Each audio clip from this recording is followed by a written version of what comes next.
Bom, agora nesse bloco a gente vai falar um pouquinho sobre a ansiedade. Quem é que nunca sentiu aquele friozinho na barriga, né? O coração bate mais rápido. Tem gente que fica transpirando bastante, que tem aquele suador todo. A ansiedade pode causar tudo isso mesmo. E a ansiedade pode estimular a gente, mas em excesso ela realmente não é boa. Ela pode trazer até consequências sérias para a nossa saúde. A gente foi até as ruas entender um pouquinho como é que as pessoas sentiam essa ansiedade e se elas tinham algumas dúvidas sobre a ansiedade. Vamos bater um papo com quem estava passeando sobre a ansiedade. Vou compartilhar contigo agora, porque na verdade eu gostaria muito que você estivesse aqui para a gente bater esse papo juntos, né? Seria ótimo, uma grande plateia para falar de ansiedade. Mas a gente foi conferir o que as pessoas na rua pensam sobre esse assunto. Vamos conferir.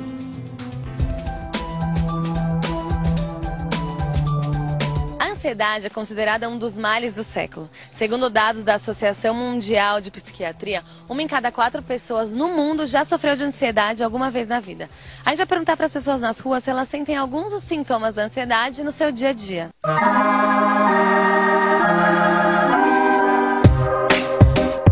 Você sente algum sintoma da ansiedade no seu dia a dia? Tenho muitas. O que, por exemplo? Quando eu estou ansiosa, eu começo a comer sem parar. Eu fico meio acelerada, não tenho muito sono, fico muito mal-humorada. Quero todo mundo longe de mim, porque eu acabo descarregando em qualquer pessoa que passa, que fala comigo, alguma coisa assim, e já me tira do sério. Sim, eu tenho alergia no peito.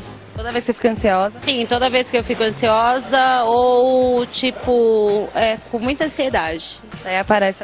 Sim, aparece, eu não consigo comer, nem dormir, perco o sono, devido a isso. Só para se ter uma ideia do tamanho do problema, um estudo realizado pela World Health Mental Survey, órgão relacionado à Organização Mundial da Saúde, mostrou que 20% das pessoas que vivem em São Paulo têm ou já tiveram algum transtorno de ansiedade no último ano.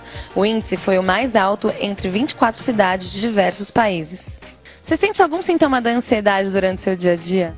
Às vezes sim, viu? O que você sente? De vez em quando, pra dormir assim, é meio difícil. Eu fico meio vagando à noite, só às vezes. Você sente o quê? Nervosismo. Você fica... Meio elétrico e querendo fazer a coisa rápido pra acabar logo. Eu sinto muito formigamento nos braços, assim, quando você tá muito ansiosa, entendeu? E dor no peito também. Pra resolver a ansiedade, então? Eu fumo.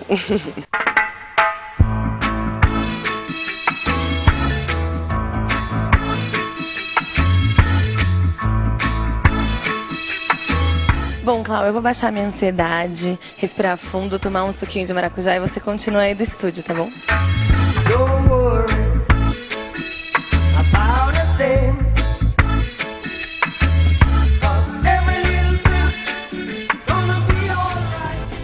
O sorriso lindo desse da Rafaela deixa a gente mais tranquilo, né? Mais alegre e menos ansioso. Obrigada, Rafa. Ela não é ansiosa nada, mas esse suquinho de maracujá acalmaria qualquer um aqui agora, né? Era bom, gente, um suquinho de maracujá gelado? Agora deixa eu te falar uma coisa. É claro que a gente precisa entender um pouco mais sobre tudo isso, como é que funciona o nosso cérebro em relação a essa ansiedade. E ninguém melhor do que o Dr. Leandro Teles, que é neurologista, autor de artigos científicos e livros, textos em neurologia clínica, para conversar com a gente, né? E é com ele que a gente vai ter a oportunidade de aprender mais sobre a ansiedade. Dr. Leandro, muito obrigada por ter vindo. Eu fico muito feliz quando você vem, porque você fala pra gente de um jeito tão simples, fácil de entender, e é muito bom. Eu gosto muito de aprender contigo, viu? Eu que agradeço o convite. Estou à disposição de vocês sempre. Eu acho assim, se eu pudesse não ter nada de ansiedade, seria maravilhoso. E acho engraçado que até a Bíblia diz que a gente não deve andar ansioso por coisa alguma, mas isso às vezes não é escolha nossa, né? Às vezes a ansiedade vem e a gente fala, não queria estar ansioso. Como é que é isso? Como é que ela acontece no cérebro? A ansiedade, Cláudia, ela é um fenômeno normal. Então todo mundo, em algum momento, vai ter uma certa ansiedade. A ansiedade é aquela sensação de que algo está prestes a acontecer. Então sempre que a gente subir numa montanha-russa, a gente vai ter sintomas de ansiedade, a gente vai ter mais adrenalina, então a gente vai sentir medo, pavor, taquicardia, a pressão vai aumentar. O problema é quando a ansiedade pega você, sendo que não tem nada para acontecer. A gente chama isso de ansiedade patológica. Então, às vezes, a gente vai passando por um estado de aumento da ansiedade basal e acaba depois não conseguindo nem discernir situações de risco daquela que não oferece nenhum risco. A gente passa passa o dia inteiro a manifestar sintoma. Então, ansiedade é um fenômeno normal, natural, na medida correta e na situação apropriada. Quando ela surge do nada ou ela fica o dia todo, aí a gente tem um problema a ser resolvido, porque começa a minar a parte cerebral. Quando a gente está ansioso, a gente tem mais adrenalina circulando, mais cortisol circulando. Então é algo que a longo prazo não faz muito bem à saúde, não. Agora, existem pessoas que são ansiosas de natureza, né? Eu vejo filhos, eu tenho 2, eu tenho uma filha mais ansiosa, minha filha é mais ansiosa que o meu filho, né? E eu percebo que isso já vem com a criança. Exatamente. É isso mesmo? A gente tem os 2 parâmetros. A gente tem o ambiente e a parte genética, que é da pessoa. Então tem pessoas que têm uma tendência genética interna maior à ansiedade. Ela tem aquela pressão antecipatória, pensa mais no futuro, sofre por antecipação, então fica pensando, né? Então são pessoas mais aceleradas. Então isso é um perfil da pessoa. Agora, o ambiente também ajuda. Uma pessoa dessa, colocada num ambiente mais ansioso, mais desorganizado, com mais pressão, isso vai se exacerbar. Então, é importante que há fatores genéticos e fatores também do ambiente. A alimentação, o ritmo de vida. Tem pessoas que às vezes não seriam tão ansiosas se não tivessem no ritmo frenético de vida. A gente viu os dados de São Paulo, a gente tem hoje em dia a velocidade da informação muito rápida, então tudo isso só faz exacerbar uma tendência que às vezes já é genética. Então, uma pessoa que já tem uma tendência à ansiedade, é bom que ela se prive de noticiários, de coisas que possam deixá-la mais ansiosa ou não? Ela tem que aprender a lidar com essa ansiedade, independente de tudo que está acontecendo ao redor. Ela precisa aprender a lidar, mas 2, ela pode se prevenir.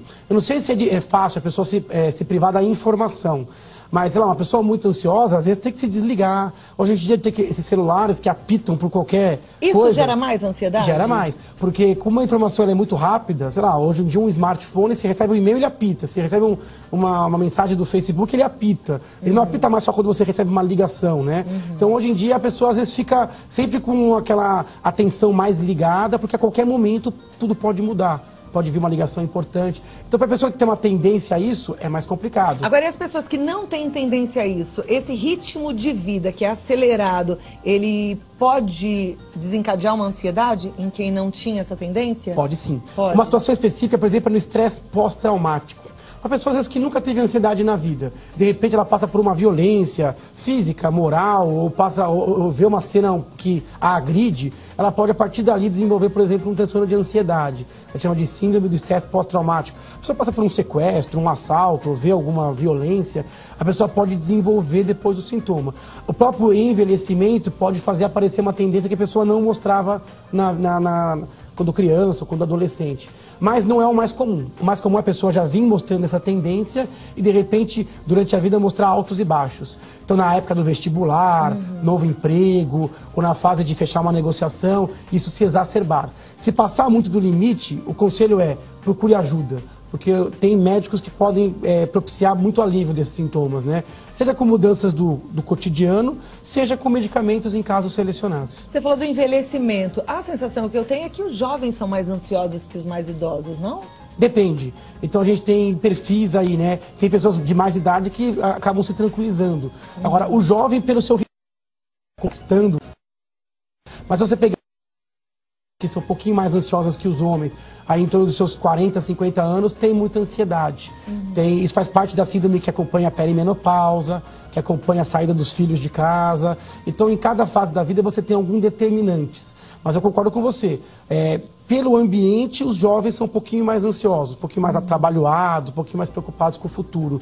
Mas pela questão, às vezes, genética, às vezes você tem uma tendência endocrinológica, genética e do envelhecimento a ter um pouquinho mais de ansiedade em alguns grupos com o passar dos anos. Você falou no comecinho da nossa conversa que a ansiedade pode desencadear aí um aumento de produção de cortisol. A gente já até falou outro dia no programa sobre esse aumento de produção de cortisol, que no final das contas pode gerar uma fadiga adrenal, e aí você vai precisar de cortisol para poder melhorar o seu funcionamento metabólico, né? Para ficar magrinho, porque de repente você engorda.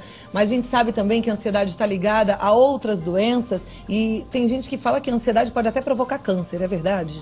Isso em algum grau é verdade, sim. Lógico que é um exagero, um certo alarmismo, mas em algum grau isso é verdade. Porque a ansiedade, quando ela é exagerada e contínua, ela pode gerar hipertensão arterial, baixa da imunidade, insônia. Então isso a longo prazo vai minando o metabolismo. Então a ansiedade, ela mimetiza, ela se fantasia de outras doenças também. Então a gente tem, na ansiedade, para o pessoal de casa ficar bem orientado, a gente tem sintomas físicos e sintomas psíquicos da ansiedade. Às vezes a pessoa não reconhece o sintoma físico. Então, do ponto de vista físico, a gente tem uma série de sintomas.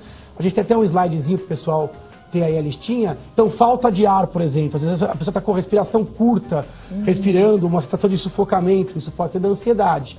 A pessoa pode ter taquicardia, palpitação, né? Sentir o coração batendo mais acelerado, um pouco descompassado. Isso pode ser sinal pura e exclusivamente de ansiedade.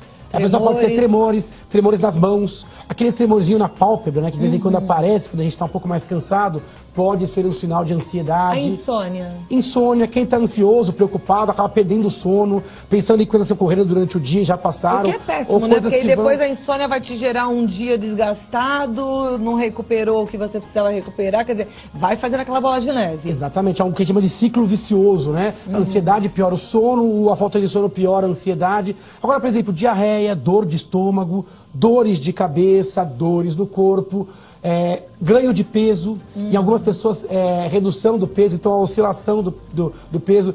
A gente até viu na nossa matéria dor no peito, então às vezes a ansiedade simula até um infarto, né? Uma arritmia cardíaca. A ansiedade tem a ver com a síndrome do pânico? Que Tem as tudo a pessoas ver. acham que estão tendo um piripaque que vão de fato morrer? A síndrome do pânico é uma forma aguda e exacerbada, uma forma mais intensa e mais imediata da ansiedade. A pessoa tem uma sensação de que vai morrer de morte iminente, uma sensação de que tem que correr, ou tem que fugir, escapar. Aí ela começa a ter taquicardia, dor no peito, mal-estar, sensação de pavor e medo. A percepção do sintoma acaba piorando o próprio sintoma. Surge formigamento, e se não for resolvido rapidamente, a pessoa pode até desmaiar eventualmente. Então, a pessoa que tem uma crise de pânico não quer jamais na vida sentir de novo, porque é uma situação tal qual a morte se aproximando, ou um infarto ocorrendo. Aí a pessoa passa a ter medo de sentir a crise. Então a pessoa que tem uma crise de pânico, ela passa a ter medo de ter a crise. A gente chama isso de agorafobia. Ela tem medo e acaba não saindo de casa, evitando lugares muito fechados ou com aglomeração de pessoas. Agora, voltando um pouquinho, falta citar os sintomas mentais. Então, sintomas físicos a gente já viu.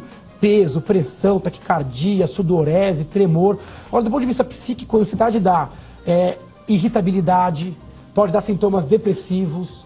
A ansiedade pode dar medo, um medo sem causa. Nossa, eu tô com medo que algo aconteça e às vezes não tem nada acontecendo. É uma coisa que eu percebo, por exemplo, quando vou ao dentista mais ansiosa, aí eu acho que eu vou sentir mais dor, aí dá aquele medo tremendo, né? Se baixa a ansiedade, você fala, vai, faz, você nem se preocupa com a dor, né? E acaba doendo menos. Exatamente. Mesmo tudo. A ansiedade deixa você um nível mais sensível, né? Então quem tá ansioso, além de tudo isso, pode ter esquecimento, fica desatenta. Por quê? Porque tira o foco do presente. A pessoa ansiosa tá sempre um segundo à frente. E aí ela acaba deixando de aproveitar o presente, de curtir o presente, de vivenciar o agora, o hoje. Então é complicado. Quem está mais ansioso sente mais dor. Às vezes dá uma resposta de bate-pronto por ansiedade, resposta que não queria dar. Ela fica mais irritada, dá mais mau humor. A pessoa mesmo se frustra, porque ela mesma percebe, nossa, por que eu fui tão incisivo, tão agudo, né? Por que eu não respirei fundo e tive um pouquinho mais de paciência? Essa pessoa fica mais briguenta, né? Acaba escolhendo as palavras de forma equivocada. Agora, tem um lado positivo na ansiedade, né? Porque ela, de certa forma, cria um alerta também, não? Sem dúvida. A ansiedade não é só prejuízo, muito pelo contrário. Como eu comecei na entrevista, ela é um fenômeno absolutamente fisiológico. Então é importante você sentir ansiedade. Se está num momento, por exemplo, no local escuro, ermo, com poucas pessoas, é importante que o meu corpo sinalize que eu preciso criar um sistema para lutar ou fugir, né? Então meu coração tem que bater mais rápido, os músculos têm que receber mais sangue, as pupilas têm que ficar dilatadas. Então a ansiedade, ela dá um certo colorido e dá um certo alerta. É igual o estresse. O estresse, ele é fundamental para a vida. Ele é inteiro. Se a gente não for movido por algum grau de ansiedade, algum grau de estresse, a vida não tem sentido, não tem graça. O problema é a forma crônica e intensa, exagerada. Aí sim é uma doença. E aí, sendo assim, a gente precisa tratar. Eu gosto muito de pensar achar que um bom antídoto para ansiedade é a fé, e a gente deve trabalhar essa fé. Mas existem outras formas, inclusive medicamento, e no próximo bloco a gente vai tirar dúvidas sobre como é que a gente trata essa ansiedade. Combinado? Perfeito.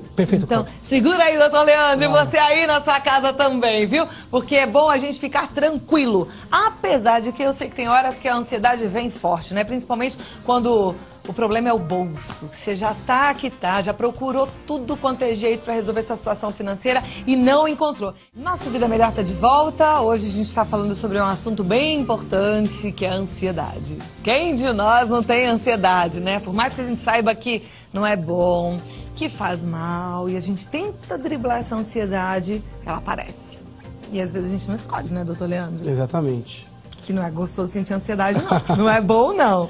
Agora, eu falei no bloco anterior que eu acho que um bom antídoto para a ansiedade é a fé, né? A gente acreditar, entregar e relaxar. Mas tem outros caminhos também, e em alguns graus a ansiedade precisa ser tratada até com medicamento, não é? Às vezes sim. Então a ansiedade, quando ela passa do limite, quando ela começa a comprometer a saúde da pessoa, ou quando ela começa a comprometer a qualidade de vida, né? A pessoa não consegue mais desligar, não consegue mais resolver problemas, ou está muito à flor da pele, tem que indicar o tratamento. A fé é um caminho, e é um caminho importante porque dá um pouco de segurança, né? De perspectiva, de otimismo, isso diminui um pouquinho sim a ansiedade. Eu gosto de citar sempre os tratamentos não medicamentosos, por exemplo, atividade física regular, principalmente aeróbica, atividades de lazer, técnicas de relaxamento, como massagem, yoga, você ter aquele momento para você, meditação para quem gosta, né? Aquela hora de você respirar fundo e equilibrar o seu organismo, né? Tentar procurar organizar a vida, organizar os ambientes, os horários, aprender a delegar funções, de modo a não carregar o mundo todo nas costas, né? Tudo isso diminui um pouquinho as suas obrigações, os seus resultados, e diminui sim a sua ansiedade. Com certeza você vai ter uma maior longevidade, com muito mais qualidade de vida. Com relação ao remédio, isso para um subgrupo de pessoas, geralmente não usa a vida inteira, usa só um tempo naquela fase de maior gravidade dos sintomas. Existem basicamente dois tipos de remédio. Aquele que elimina na hora a ansiedade, que vai apagar um incêndio. Esses são mais fortes, mais intensos, mas também se usa por um tempo menor. E aqueles que, na verdade, são preventivos, que diminuem o limiar da ansiedade. Esse você usa geralmente por 6 meses, 1 ano, ou até mais. Então, nesses casos, é fundamental, primeiro, reconhecer que você é um candidato ao tratamento e buscar ajuda médica. E aí pode ser o psiquiatra, o neurologista, pode ser o clínico geral pode tratar uma ansiedade sem complicações. Até o ginecologista, às vezes é o médico que a mulher vai e já tem mais empatia. Então, é conversar abertamente do sintoma, que o seu médico de confiança vai saber encaminhar, sim. A Rafaela até brincou na matéria que ela ia tomar um suquinho de maracujá, né? E eu vejo que muita gente realmente usa o suquinho do maracujá, a própria maracujina, um chazinho de erva cidreira, de camomila. Essas ferramentas ajudam mesmo a eliminar a ansiedade? Ajudam sim, são o que a gente chama de técnicas fitoterápicas, né? Então são substâncias naturais que dão uma abrandada nos sintomas de ansiedade. Então para quadros mais leves, isso está absolutamente recomendado. Agora tem casos que não tem suco de maracujá, não tem maracujá que dá jeito. Agora realmente, chazinhos, então erva doce, cidreira, a própria chá da semente de maracujá, eles têm propriedades anti-ansiedade, anti-insônia, para casos mais leves. Ao mesmo tempo, você tem coisas que pioram a ansiedade, coisas com cafeína, então café, chá preto, chá mate, refrigerantes de cola, o álcool pode exacerbar a ansiedade, muita gente usa ao contrário para abrandar. Achando que vai acalmar, né? Mas é trocar uma doença por outra pior. Então não é negócio. Perfeito. E nosso tempo tá voando, eu só tenho mais esse bloco com ele? Ah, meu pai. Vamos rapidinho aqui que eu quero ajudar o pessoal que tá em casa. A Alessandra Leca, por exemplo, ela diz que às vezes acorda com falta de ar, sufocada, com medo de ficar no escuro, tem vontade de sair correndo para qualquer lugar que não seja onde ela tá no momento. Ela pergunta se isso seria ansiedade. Ela tem sempre muito medo de que possa acontecer no dia a dia e também tem medo de temporais. Ela pergunta se isso é normal, ela tem 30 anos de idade. Isso não é nada normal, então está atrapalhando a qualidade de vida, ela acorda à noite, tem sintomas físicos, então é difícil, precisaria obviamente examiná-la, conversar melhor com ela, mas são sintomas compatíveis sim com crises graves de ansiedade à noite. Então, como ela, muita gente que está vendo deve ter de vez em quando esses sintomas. No caso dela e de outras pessoas que têm esses sintomas parecidos, procurar um médico? Sem dúvida, procurar um médico para afastar doenças clínicas, por exemplo, arritmia, distúrbios da glândula tireoide, e se for um quadro de ansiedade, orientar e eventualmente medicar. Quem é o médico médico que ela deve procurar? No caso dela, pode ser o psiquiatra, o neurologista, o clínico geral. Tá. Então, o clínico geral consegue lidar tranquilamente com síndromes do pânico mais tranquilos. Então, depende muito de quem ela conhece, de quem ela tem mais proximidade. E se não tratar isso, pode ser agravado? Ah, sem dúvida. É uma doença não tratada progressiva. Então vai, Alessandra, procura aí ajuda. Ela vai passar cada vez mais tempo a dormir com medo de acordar e sentir o sintoma. Então né? vamos tratar então, isso já, isso só né? piora se não for cortado agora. Perfeito. A Lídia Margarida Fraga, ela disse que é tão ansiosa que ela já desistiu de viagem muito desejada na porta do ônibus. Eu não acredito, viajar é a coisa mais gostosa que tem. Vamos cuidar disso. Ela disse que voltou para casa com mala e tudo. Também já precisou ser internada com vômitos e diarreias. Esteve em diversos neurologistas, mas continua assim. Ela melhorou a alimentação, toma calmante para dormir, faz yoga, caminhada, tentou de tudo. Ela espera receber alguma notícia para melhorar um pouco o tamanho e a ansiedade. Vamos ajudá-la. O caso dela é um caso mais complicado, porque já passou por vários médicos. O que ela não pode fazer é perder a esperança. Ela mostrou um sinal clássico de comprometimento da qualidade de vida, né? Ela deixou de fazer coisas por conta da ansiedade. Então tem que tomar um pouco de cuidado, né? Porque não funcionou, que ela não tem que procurar psiquiatra, outros médicos para tentar trocar a medicação, mudar o ritmo de vida, ver se não há um outro determinante interno, né, para resolver. Ela foi um neurologista. Será que não seria interessante agora procurar um psiquiatra, doutor? Pode procurar o psicólogo, o psiquiatra, o clínico geral, mudar um pouco a abordagem. Agora, mesmo os neurologistas não são iguais, tem abordagens diferentes. O que ela não pode fazer é jogar a toalha. Dá a impressão que ela está meio desesperançosa com relação à medicina. O que ela não pode fazer é aceitar o sintoma. Tem muita gente que fica em casa e aceita o sintoma como se ele fosse constitucional. Não é o caso. Tem que buscar uma segunda opinião, uma terceira, ou até, como você falou, mudar um pouco o enfoque. Eu acho que não é para desistir. Nenhuma das duas, aliás, eu sei que as histórias da Alessandra, da Lídia, são parecidas com a sua história. E olha, o que eu te falo é que a vida é muito linda, ela passa muito rápido e ela merece ser vivida com prazer. Então busque ajuda sim. Eu conversei outro dia com um psiquiatra aqui, doutor Leandro, que me marcou muito. E ele falava das pessoas que têm síndrome do pânico e até a síndrome, não é síndrome bipolar, é o transtorno afetivo bipolar, transtorno bipolar.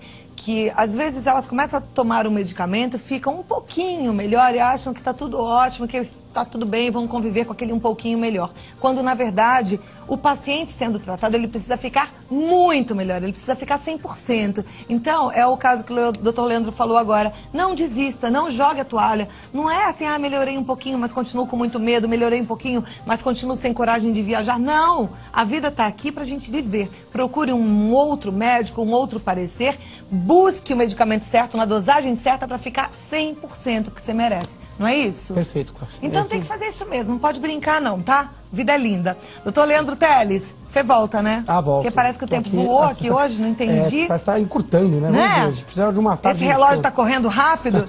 Olha, o contato do Dr. Leandro Teles é o www.leandroteles.com.br, o e-mail é contato@leandroteles.com.br.